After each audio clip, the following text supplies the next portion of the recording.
It's now time to take a drive around the SEC. Brought to you by Love Chevy. Act now for spectacular savings on the best selection of new Chevys. I-26 at Harbison and at lovechevy.com. Together, let's drive.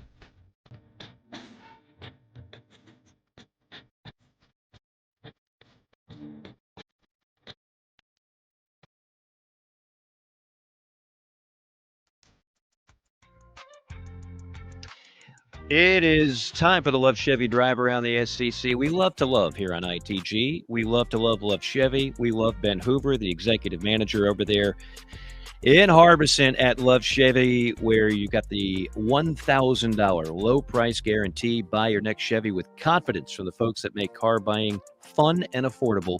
That is Love Chevy. All right, we were just talking baseball with Whittle, so let's stay on that page, shall we? The new poll is out, D1 baseball. Tennessee, the new number one for the first time this year. They knocked off the Florida Gators 2 out of 3. Part of that was a doubleheader because of weather. Tennessee is now 39-9. Again, they've only lost one midweek game, so they are the new number one. That's really the hottest team in the Southeastern Conference right now. Number 3. Yeah, just in time for us to come in there in 2 weeks. Yeah, I know. It's so much of everything in life is timing, right, Phil? I mean, you would have much preferred to play them in March or early April. Take care of business at home against Georgia and stay above water on the road at a hostile Lindsey Nelson Stadium, which used to be maybe the worst environment when I was doing games before Missouri came in. I mean, there was just no buzz at all. After 2005, Tennessee went into like a 15-year cycle of mediocre to bad baseball, several coaching changes, but Vitello has completely changed that, and they're really good once again in Knoxville. So they are the new number 1. A&M is number 3. Number 4 is Kentucky. That series win over the Wildcats for Carolina looks even better because they legitimize things by winning a series against Arkansas. So what happens? Kentucky goes ahead of Arkansas. The Wildcats are 4. The Razorbacks are 5. Arkansas's pitching is without question top to bottom the best in the country, but their lineup leaves a little bit to be desired. That would be the concern there. Carolina continuing to rise in the polls. 9 spots last week. How about 2 more this week? The Gamecocks up to number 13 after winning a series on the road at Mizzou. Mississippi State is 14, and Carolina's opponent this weekend, Georgia, the Dogs, are 15. How about this? Alabama drops out. They got swept by Georgia. I mentioned those numbers now.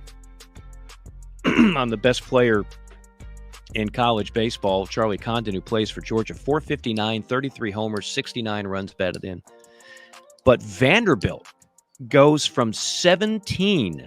I'm sorry, Vandy was swept by Georgia. Alabama dropped out, but Vandy was swept by Georgia, and they go from 17 to out of the polls. That is punitive, folks.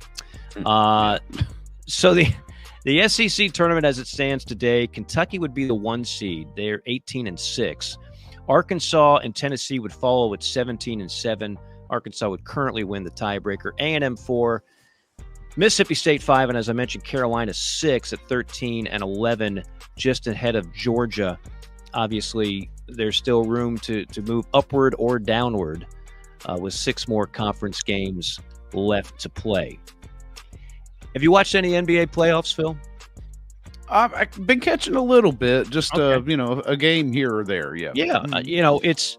I'll be honest with you. I've ignored almost all of the first round. But there is a series going on in the second round that I think might be as good as you're going to see the rest of the year. It involves the Denver Nuggets and the Minnesota Timberwolves.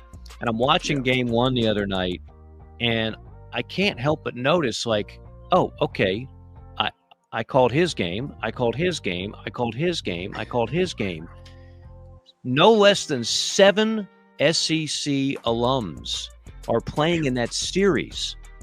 Anthony Edwards of Georgia, Karl Anthony Towns of Kentucky, Kentavious Caldwell-Pope of Georgia, Naz Reid of LSU, Michael Porter of Missouri, Jamal Murray of Kentucky, and DeAndre Jordan of A&M. So it's not just a bunch of Kentucky guys.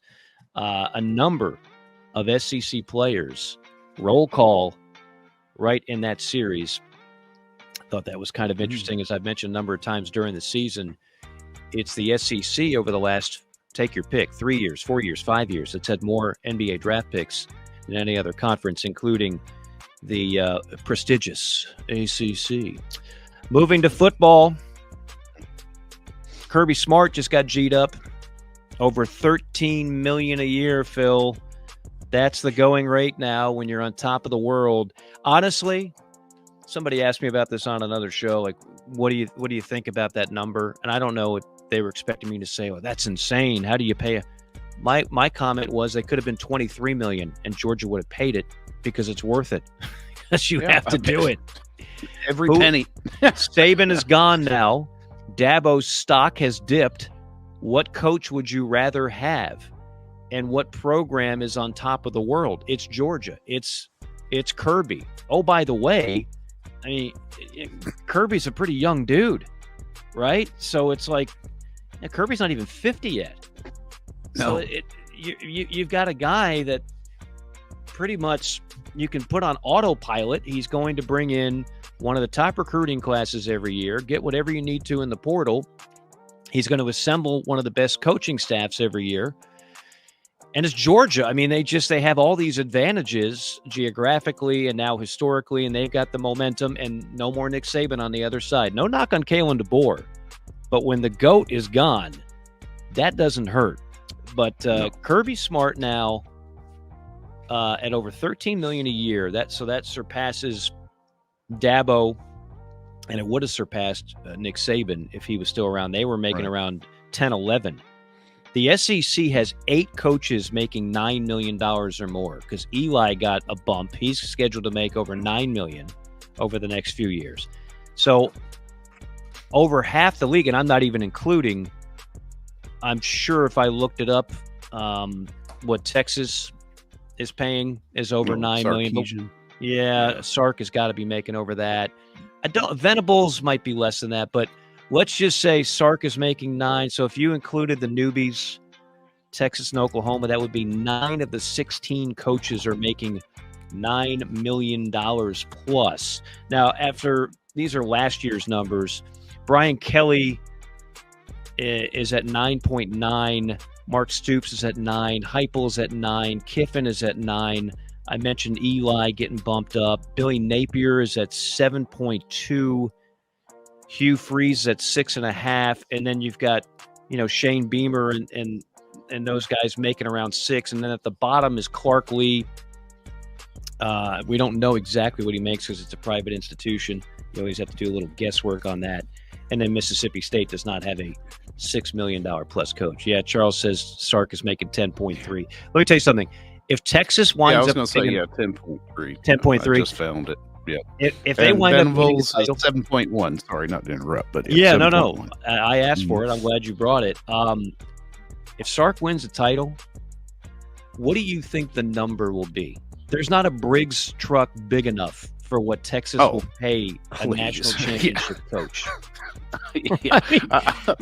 I can only imagine what the incentive is. Like, he'll probably make $2 million just in incentives for being it, because you got to assume at that point he's won in his first year in the SEC and won the conference, and then gone on to get the bye and just kill it. Yeah, but then after that, it's does Kirby have that little unwritten thing in his contract like Saban that said, well, if anybody ever adjusts to above me, just tack on another point over them and then let's go. But at that point it becomes like an auctioneer. Do I hear 14? Do I hear 15? Exactly. Do I hear 17? Do I hear 20?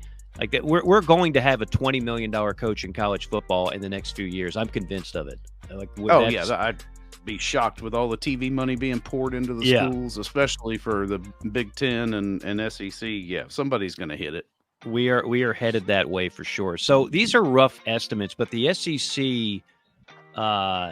is number 1 now in average salary per coach at over $8 million. The Big Ten is second at over $7 million. The ACC at around 5. The Big 12 at around 5. And of course, the Pac is down to 2 schools, so it doesn't really matter a whole lot in that case, does it? I thought this was kind of interesting. this is going to be, we went over on JC and Morgan, the list of the starting quarterbacks projected for the SEC and the ACC. I can't remember a time where there's basically no quarterback battles going on in the SEC. Like, you go 1 through 16. I don't think there's really much controversy at all. And part of that is with the portal now, you can get a proven commodity, Phil. You don't have to just say, okay, we're going to have 2 freshmen battle it out because we just lost our guy. You can get a proven commodity, and he's automatically penciled in as the new starter.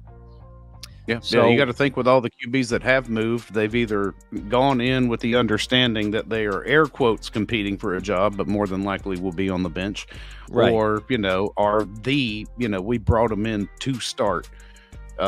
Florida, I think probably they're the only one that has a competition, and is that solely, being driven by the fans wanting the freshmen driven by the fans over the less than impressive Mertz? Well, but that's the thing. Like, Mertz actually, especially considering what he was working with, I mean, right. he was almost a comp to Spencer Rattler in terms of it wasn't all his fault. Like, Rattler would have had much better numbers if he had an offensive line, if he had more than one wide receiving target. Well, that's kind of what Florida was last year with Mertz. Mertz, I think, is going to be the guy. And then Lagway, they're going to have to find ways to use him. But I don't think Lagway is going to get the job. That's not what I've been hearing there. And all the other quarterback situations, I'm just not hearing of any really threat to the guys in place. So if it is those 14 or 16 guys, well, what do you have? You've got 5 returning starters in the SEC that led their teams to either a New Year's Six bowl game or a playoff berth last year. Beck, Milroe, Ewers, Dart, and Cook. Not bad.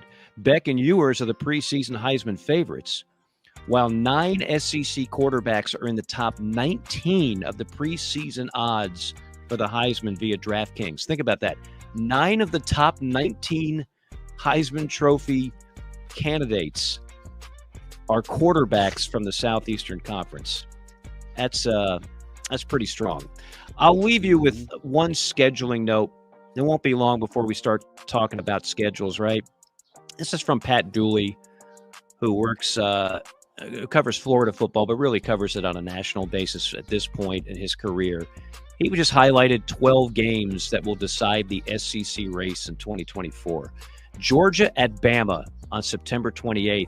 That might be the only game that, depending on how the first 3 weeks go, Georgia could possibly, maybe, kind of, sort of be an underdog by like a point. I'm not saying that will be the case, but the possibility is there compared, depending on how good Milroe and Alabama look in the first few weeks. Oklahoma, Texas, October the 12th, the Red River. Try to take 2. Red River rivalry.